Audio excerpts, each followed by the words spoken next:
Muslim world considers Arab counterplan to Trump's Gaza takeover. Mexico will not impose tariffs on the United States.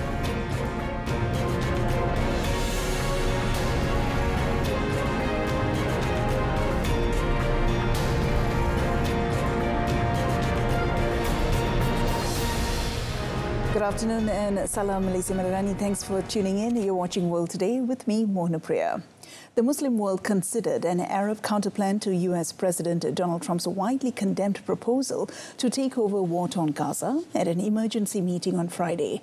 The Organization of Islamic Cooperation, OIC's Secretary General Hussein Ibrahim Taha gave his backing to the Arab plan at the opening of the talks in Jeddah. Foreign ministers from the 57-member OIC have gathered after the Arab League endorsed Egypt's proposal to rebuild the Gaza Strip under the future administration of the Palestinian Authority. At Tuesday's summit in Cairo, Arab leaders also announced a trust fund to pay for Gaza's reconstruction and urged the international community to back it. The plan is a counter to Trump, who triggered global outrage by suggesting the US take over Gaza and turn it into the Riviera of the Middle East while forcing its Palestinian inhabitants to relocate to Egypt or Jordan. A statement said the OIC's affirmed his support for the reconstruction plan for the Gaza Strip, which was adopted by the Arab Summit, while adhering to the right of the Palestinian people to remain in their land. However, the Arab proposal does not outline a role for Hamas, which controls Gaza, and was rejected by both the United States and Israel. On another note, Foreign Minister Datuk Seri Mohamad Hassan emphasised that Malaysia has firmly opposed the proposal to annex Gaza, condemning it as a form of ethnic cleansing and a blatant violation of international law. In his national statement at the extraordinary session of the Organization of Islamic Cooperation, OIC, Council of Foreign Ministers on Friday, Datuk Seri Mohamad described the proposal to take over Gaza as a violation of Article 17 of Protocol 2 of the Geneva Convention, which prohibits the forced relocation of civilians in occupied territories. He stressed that while the ceasefire successfully allowed Palestinians to return home and receive much-needed aid, the full implementation of the second phase, unfortunately, hangs in the balance as negotiations are deadlocked while Israel exploits this predicament. The foreign minister also called on the OIC as the voice of the Ummah within the international community to condemn Israel's crimes and pressure the regime to allow urgent humanitarian aid into Gaza without delay. Yemen's Iran-backed Houthis said on Friday that their troops will resume attacks on Israeli shipping if aid supplies to Gaza do not resume in 4 days. إذا استمر العدو الإسرائيلي بعد 4 أيام في منع دخول المساعدات إلى قطاع غزة واستمر في الإغلاق التام للمعابر ومنع دخول الغذاء والدواء إلى قطاع غزة فإننا سنعود لاستئناف عملياتنا البحرية ضد العدو الإسرائيلي. The Houthis, who control much of the Arabian Peninsula's poorest country, fired scores of drones and missiles at Israeli-linked and other shipping in the Red Sea during the Gaza war, until calling a halt when a ceasefire started in January.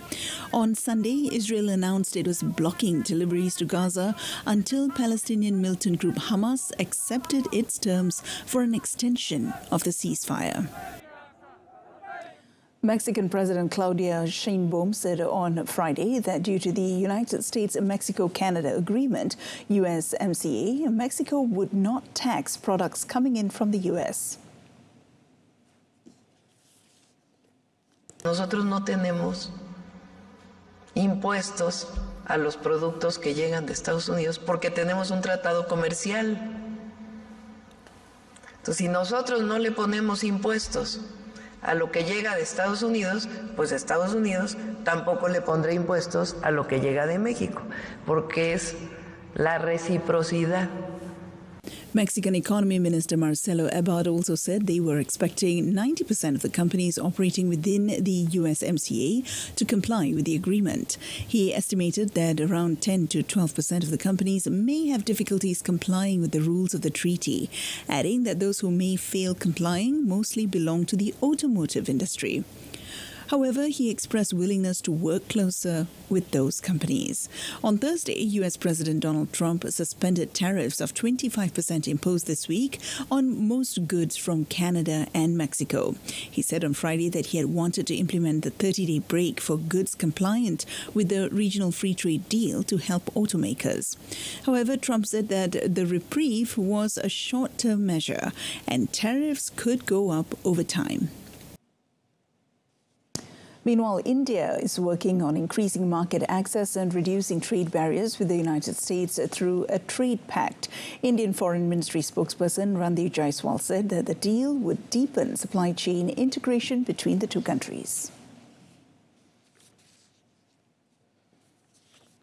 Our objective through the BTA is to strengthen and deepen India-US two-way trade across goods and services, increase market access, reduce tariff and non-tariff barriers, and deepen supply chain integration between the two countries. So that is how we look at the issue of tariff as far as India-US is concerned. After a meeting between Trump and Indian Prime Minister Narendra Modi last month, the two countries agreed to resolve tariff rows and work on the first segment of a deal by the fall of 2025, aiming for bilateral trade worth $500 billion by 2030. Indian Trade Minister Piyush Goyal has been on a nearly week-long trip to the United States and on Tuesday met Lutnick to pursue trade talks.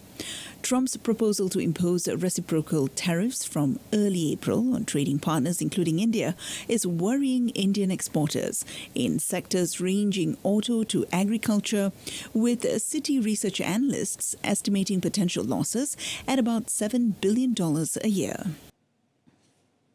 Syria's interim president Ahmad al-Shara said on Friday in his first comment following violence in Syrian coastal areas that Syria will pursue the remnants of the ousted Bashar al-Assad regime and bring them to trial. In a televised address, Shara called on his security forces to avoid exaggeration or overreaction and said the remnants of the fallen regime would be brought to a fair court.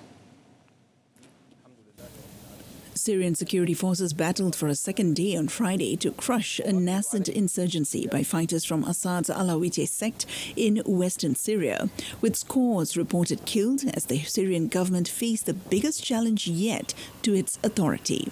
Syrian authorities said remnants of the ousted Assad regime launched a deadly and well-planned attack on their forces on Thursday in the coastal region, which is heavily populated by the members of the Alawite minority. Authorities have not issued a death toll, but the Syrian Observatory for Human Rights reported that more than 180 people had been killed in 2 days of violence. The incident has shaken Shara'a's efforts to consolidate control as his administration struggles to get U.S. sanctions lifted and grapples with wider security challenges. Greece centre-right government on Friday survived a no-confidence vote over the country's worst rail disaster as protests flared, demanding political accountability over the 2023 crash. Centre-left, leftists and independent lawmakers on Wednesday submitted a motion saying the government had lost its popular mandate a week after hundreds of thousands took to the streets demanding justice for the 57 victims in the crash, most of them students. It was the biggest protest in Greece in years. The opposition has accused Prime Minister Kyriakos Mitsotakis' government of shirking responsibility over the crash, failing to fix critical safety gaps in the railway and covering up evidence that would help shed light into the causes of the disaster. However, the government has denied any wrongdoing. A majority of 157 lawmakers rejected the motion on Friday night. Just before the vote, Mitsotakis ruled out an early election. To appease the public, Mitsotakis told Parliament confident that ahead of a constitutional amendment, he would propose an edit of the article that protects politicians from prosecution. The train crash has become one of the biggest challenges for the government since it came to power, hurting its approval ratings and sparked anger among Greeks. A judicial investigation into the train crash is in progress.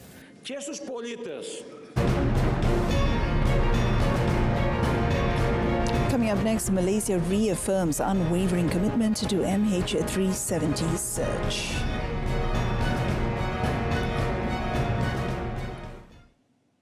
Today marks 11 years since the disappearance of Malaysia Airlines flight MH370, and Malaysia reaffirms its unwavering commitment to continue the search based on credible leads, striving to provide long-awaited answers to the families of the victims.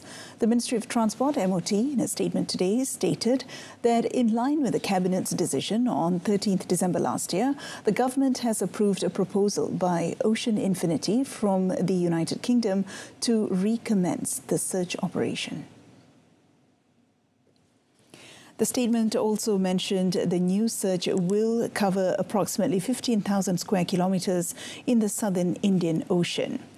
MOT stressed that this operation will be conducted on a no-find, no-fee basis, meaning payment will only be made if the aircraft wreckage is discovered.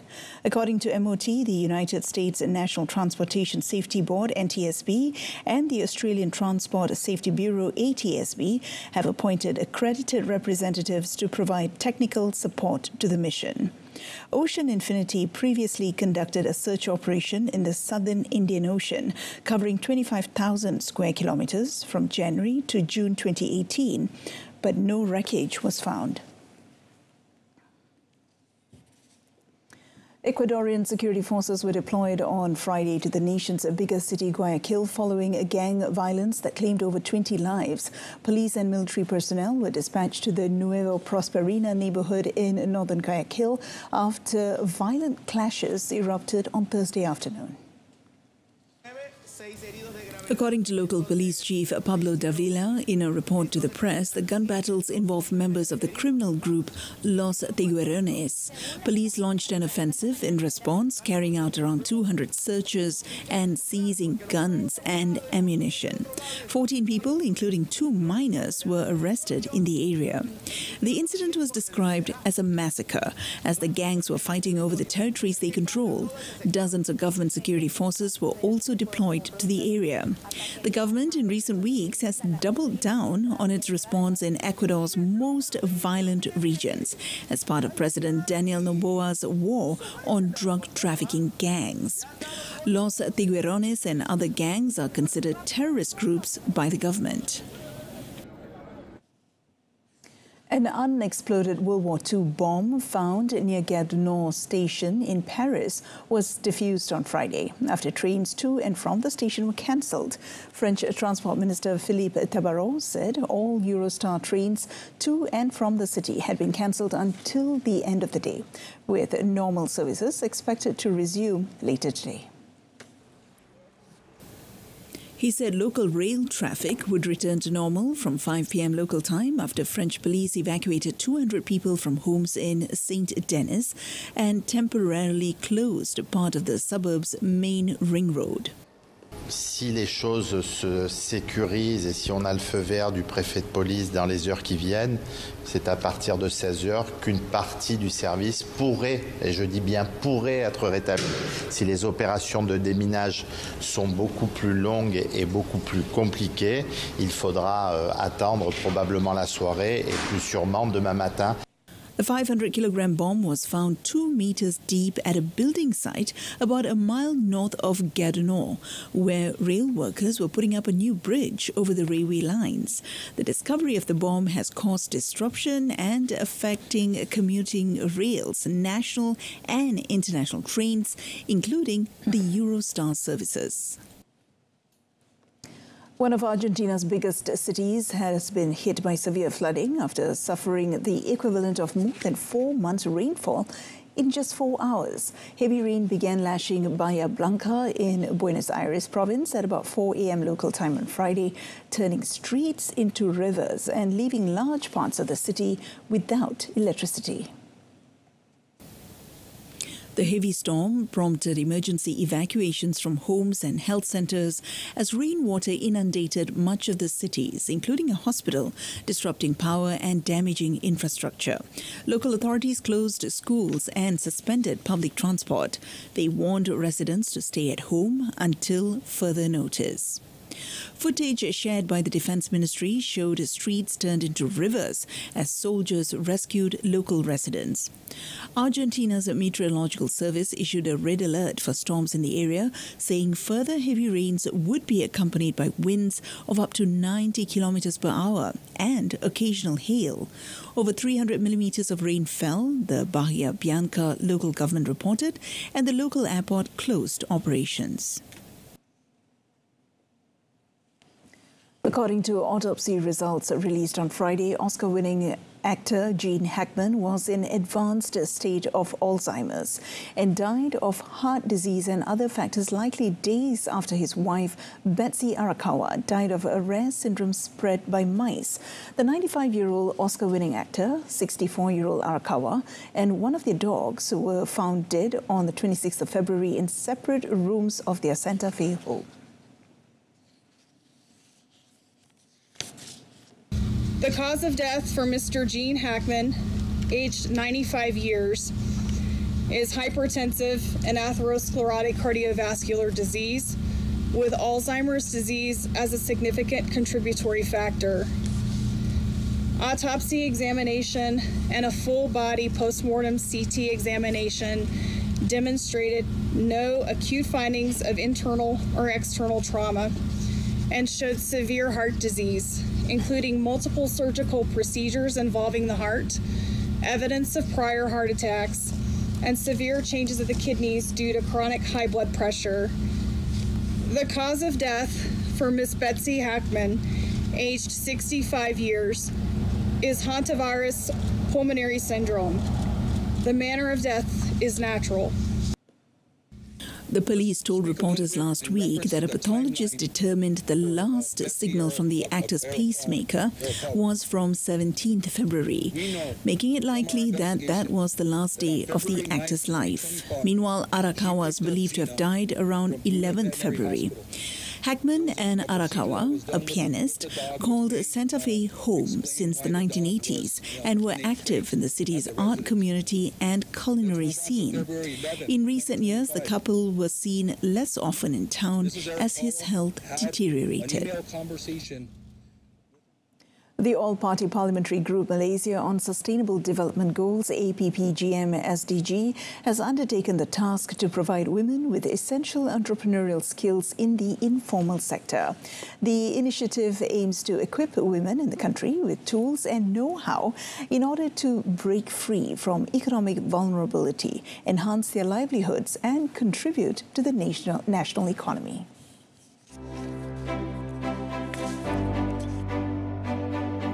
Under this bipartisan effort funded by the Ministry of Finance, a total of 299 community-based projects were carried out from 2020 until February this year, with the aim of empowering women, especially single mothers. APPGM SDG starts by carrying out issue mapping, in which they work with various parties such as parliamentary members, non-governmental organizations, solutions providers and cooperatives to identify target groups, in this case, women from the B40 category. According to Mary Muller-Xavier, APPGM SDG Secretariat Assistant Director of Project Management, helping to empower this particularly vulnerable group requires specific attention and careful guidance that stays beside them every step of the way. So over here, when we see women in business, they always have But the problem that they have is when they're starting managing on their own with their capital, they're stuck with capital, and then they also need knowledge. They also need some trainings in order for them to actually enhance their, let's say they're doing a small business. For them, in order for them to enhance, they would need some digital information, some digital marketing information. They would need financial literacy. So all this has been like, they're not very well known to that, and so this is where we come in. These efforts are in line with several Sustainable Development Goals, SDGs, including gender equality, decent work and economic growth, as well as partnerships for goals. Ultimately, the goal is to foster a more inclusive economic environment for women in Malaysia, which will in turn drive the general economy as a whole. I believe in this saying that when you empower women, you empower the whole family, and it empowers the community, it empowers the nation. So I strongly believe in it. By focusing on practical, community-based solutions, APPGM SDGs programs ensure women are not just gaining skills, but also establishing meaningful connections that support sustained business growth. With a successful track record from past projects, APPGM SDG is poised to continue making significant impact towards the betterment of lives of women throughout Malaysia.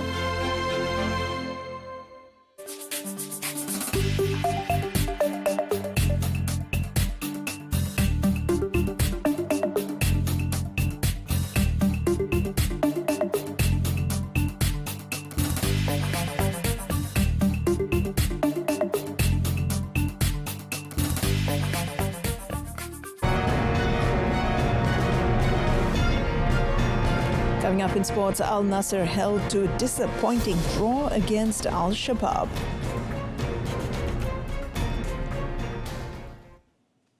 Al Nassr squandered the lead twice as Al Shabab played out a 2-all Saudi Pro League draw in Riyadh on Friday.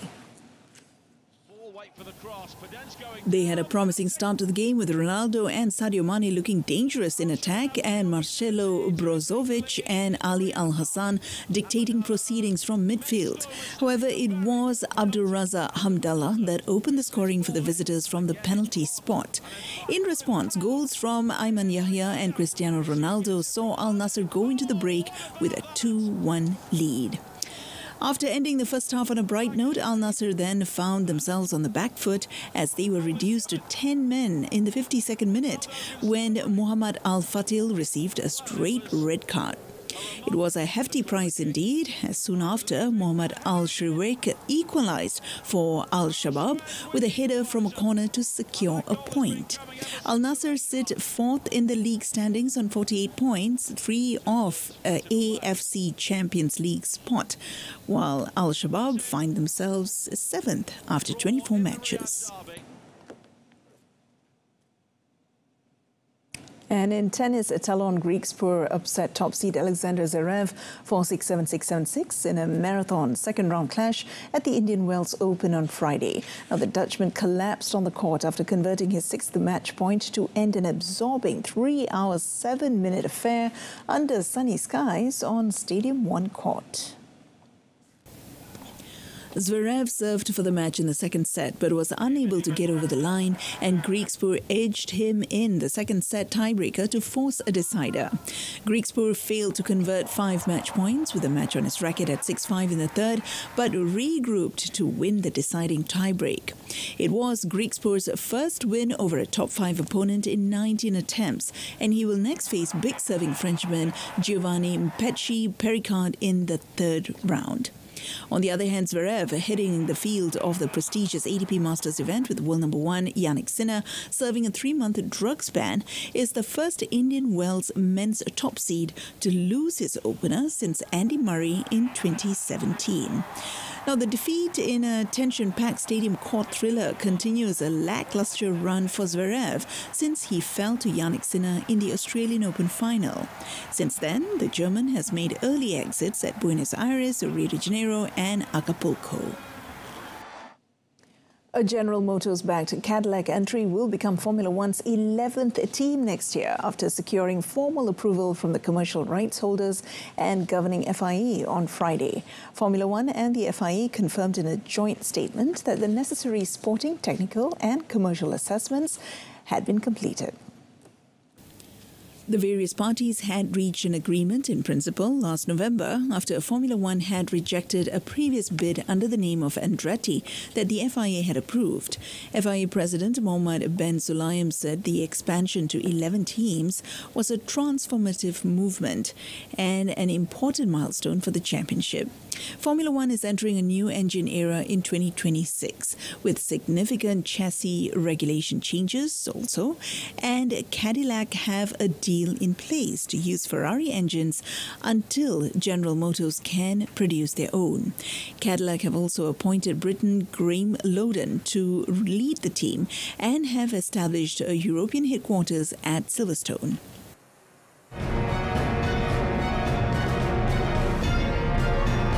Take a sneak peek at the latest and upcoming technology on exhibit at the Mobile World Congress, coming up next in our Offbeat segment. The second day of Mobile World Congress, MWC, in Barcelona on Tuesday showcased the latest advancements in consumer technology, drawing thousands of attendees. Exhibition booths featured a range of innovative devices, including smartwatches, smartphones, and even headphones. Among the highlights on the first day was the display of Tesla's Cybertruck, where visitors had the opportunity to sit inside and test its features. A drone exhibit also drew attention, with groups gathering around to discuss its capabilities. Large screens, including one at the Amedic Studio booth, displayed interactive holograms, engaging audiences with lifelike digital interactions. The venue was bustling with activity as attendees moved through the exhibition halls, exploring the latest tech trends. Outside, crowds arrived steadily, with long lines forming at the entrance of the Fira Barcelona venue. As one of the most significant global tech events, MWC continues to be a hub for industry leaders, innovators, and tech enthusiasts eager to experience the future of technology firsthand. 4 European brown bears named Mana, Minnie, Naya, and Cinderella have ended their 3-month hibernation, marking the onset of spring. A statement from Whipsnade Zoo released on Friday says the bunch is now playing, eating, and even cooling off in their pool as they return to activity. The bears went into hibernation from early November until about mid to late February. That's when they started to get out of bed, have a little mooch about. They would still spend a majority of time in bed. Our brown bears are really tactile with each other, so you'll see a lot of kind of play behaviour and wrestling. Also, because some of our bears are quite young, they just love to play. According to the zoo, European brown bears are listed by the International Union for Conservation of Nature as a least concerned species, but some subpopulations in Europe are critically endangered from habitat loss and human-bear conflict. Post-hibernation, their diet includes meat, seasonal vegetables, and other food to help rebuild muscle mass and prepare them to gain weight for the next hibernation, the zoo said. And that wraps up World Today this time round. In our top story today, Muslim world considers Arab counterplan to Trump's Gaza takeover. I'm Mohanapriya, Malaysia Madani. From the river to the sea, Palestine will be free. Thank you for your company and happy International Women's Day.